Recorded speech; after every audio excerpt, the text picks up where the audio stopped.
Hey, are you ready to grow your business? You have checked out the number one resource for business leaders, entrepreneurs, startup founders, and managers. And we're going to teach you how to grow and scale your business with real actionable steps. There's no fluff in this podcast. It's just good advice. Check out this episode. If you're a first-time listener, make sure you subscribe to the podcast. And if you enjoy this episode, leave us a 5-star review. Today, we talk about what the trust fee is when it comes to attracting and retaining talent and why you should never do it.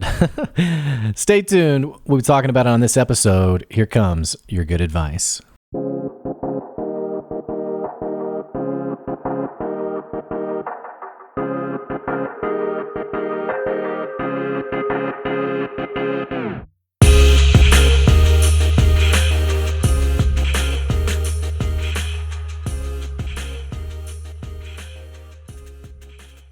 Hey, welcome back to another episode of the Good Advice Podcast. I'm your host, Blake Benz, the owner of Good Advice and this podcast. So it's if you didn't know that, you've probably have wandered off into some random podcast. And if that's the case, welcome. I'm glad you're here. I like to treat this podcast as sort of my outlet for just sharing some things that I feel like are really basic in business. If you are a seasoned business owner, I think you're going to appreciate some of the insights that are in this podcast. And if you're a newer business owner, or maybe you're somebody who, running a business is something that's been kind of a dream as like a side hustle, hopefully this podcast would be something that saves you a lot of the pain that happens in the process of running a business.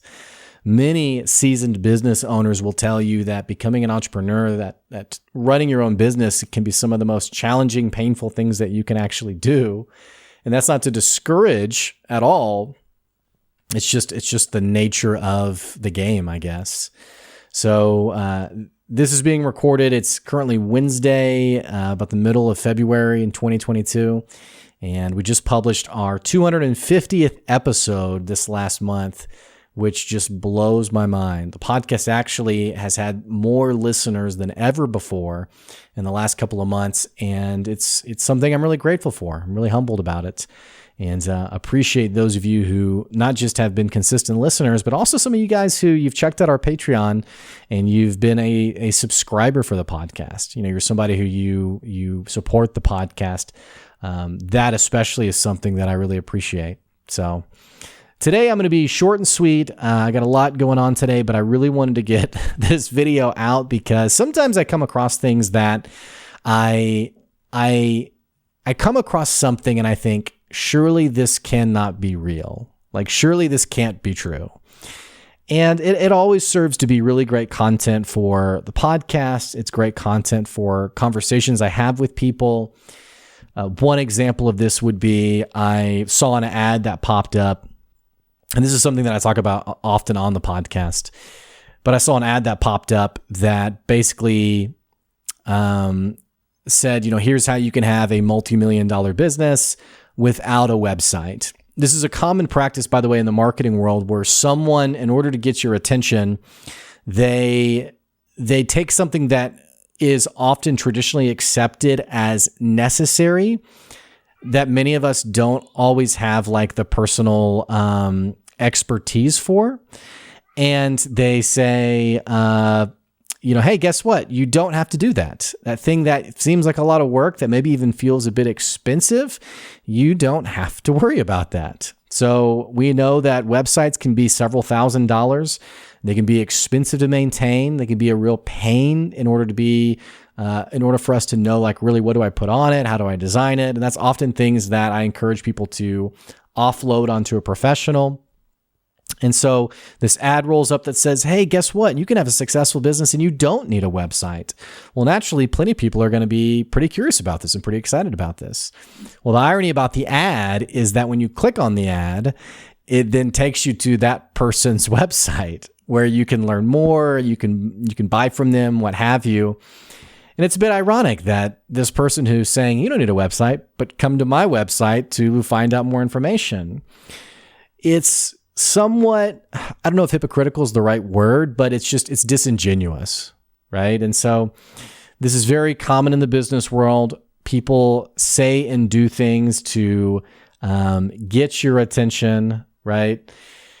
So I often find myself seeing these things that are really silly and saying, okay, this is insane, but we got to talk about this. We got to talk about this to make sure people know how unrealistic this is. It's like I talked to someone the other day who shared with me a story about someone who it just clicked for them, as they put it. And they went from being a server at a restaurant to a 6-figure earner in only 10 days.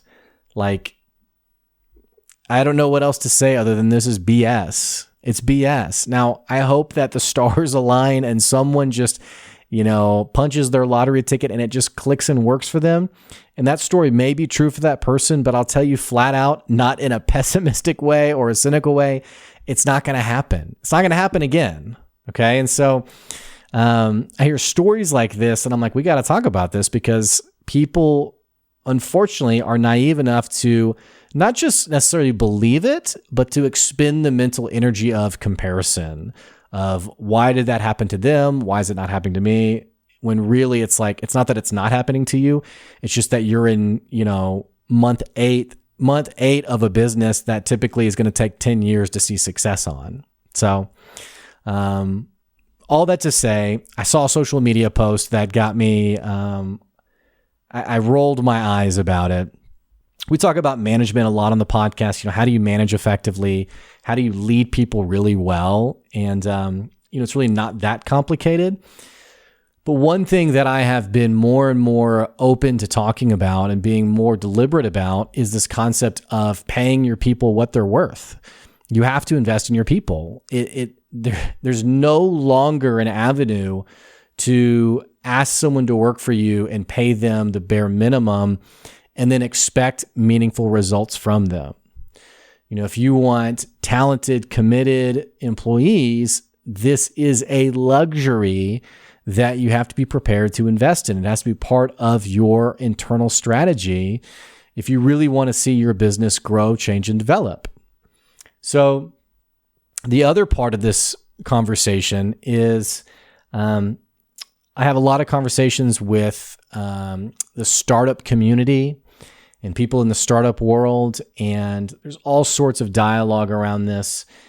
But one thing that I like to point out is that people for a few years now, probably longer actually, have been using the term startup as sort of a substitution for bad business. So here's what I mean by this is startup casually typically means it's a new business, it's a startup, and they are typically trying to innovate in some way, they're trying to disrupt in some way, they have some new cool product or service. It could be tech related, it might not be, but they're trying to bring something newer to market that potentially hasn't been done before.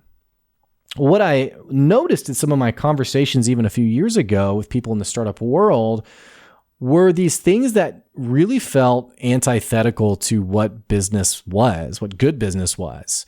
So like someone who says, I haven't been able to pay my employees for 3 months, but that's just the startup life. And it's like, no, I don't think that's the startup life. I think legally you have to pay your people.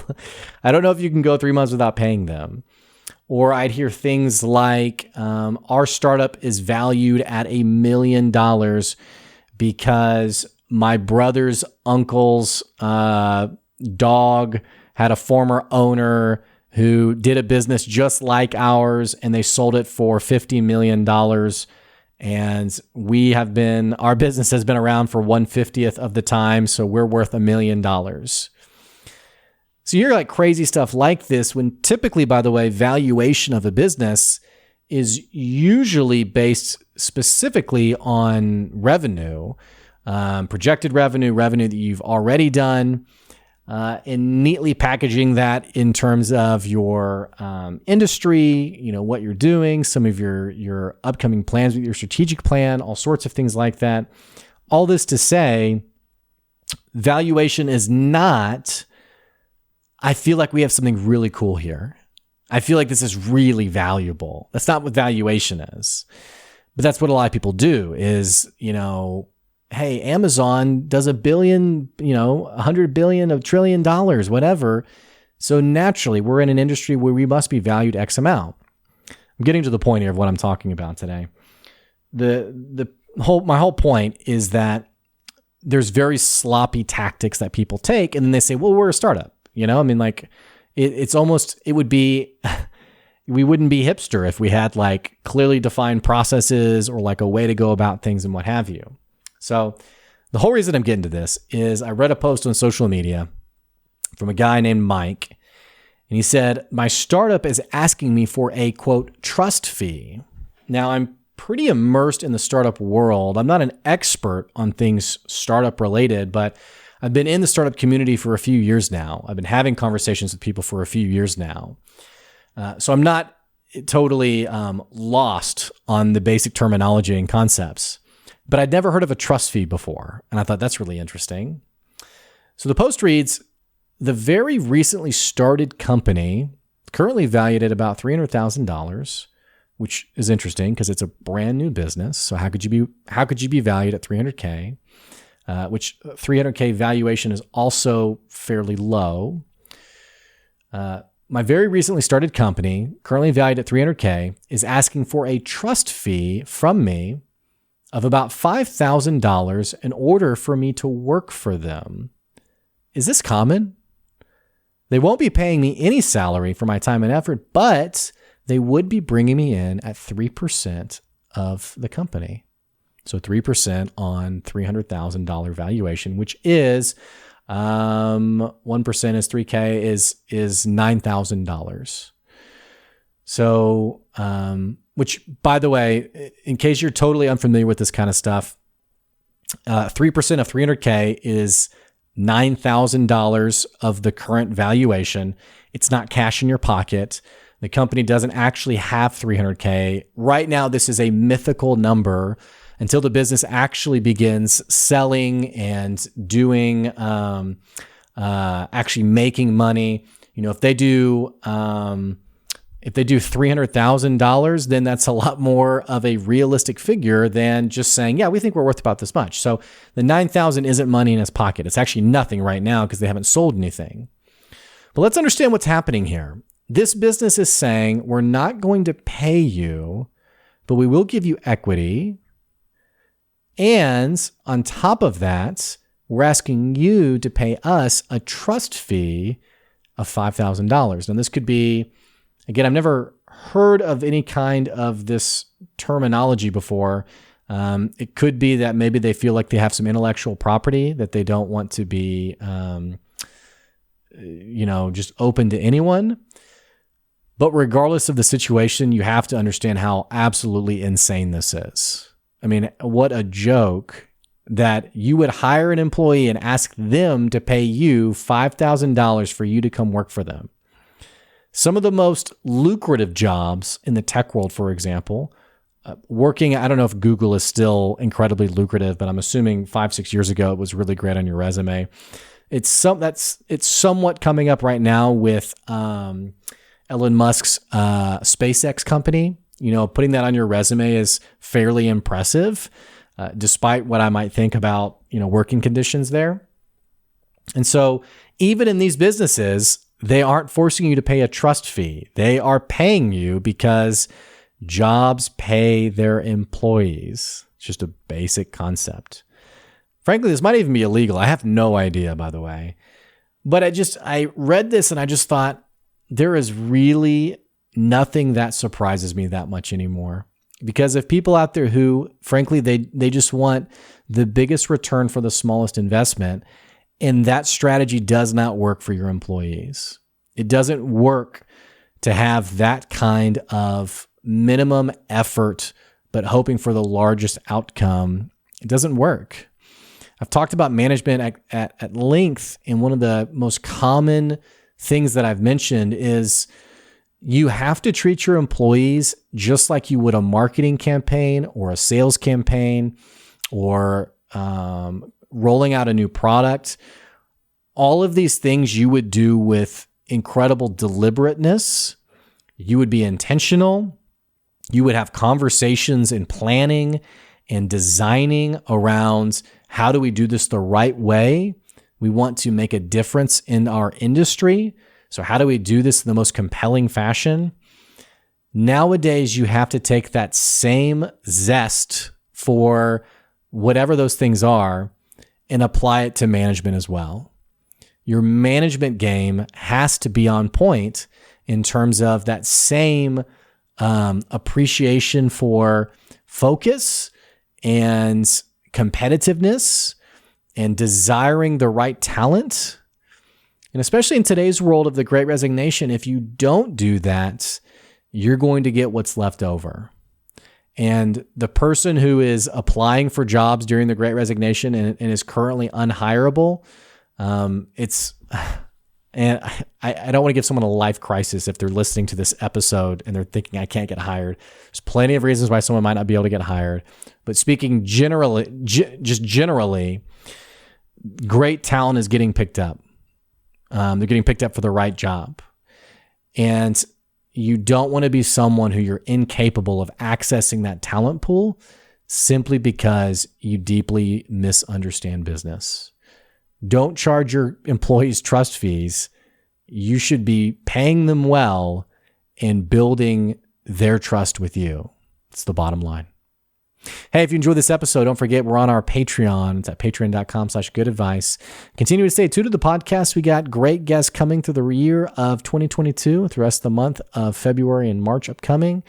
And I appreciate you guys for listening. I'll catch you later. That's today's good advice. See ya.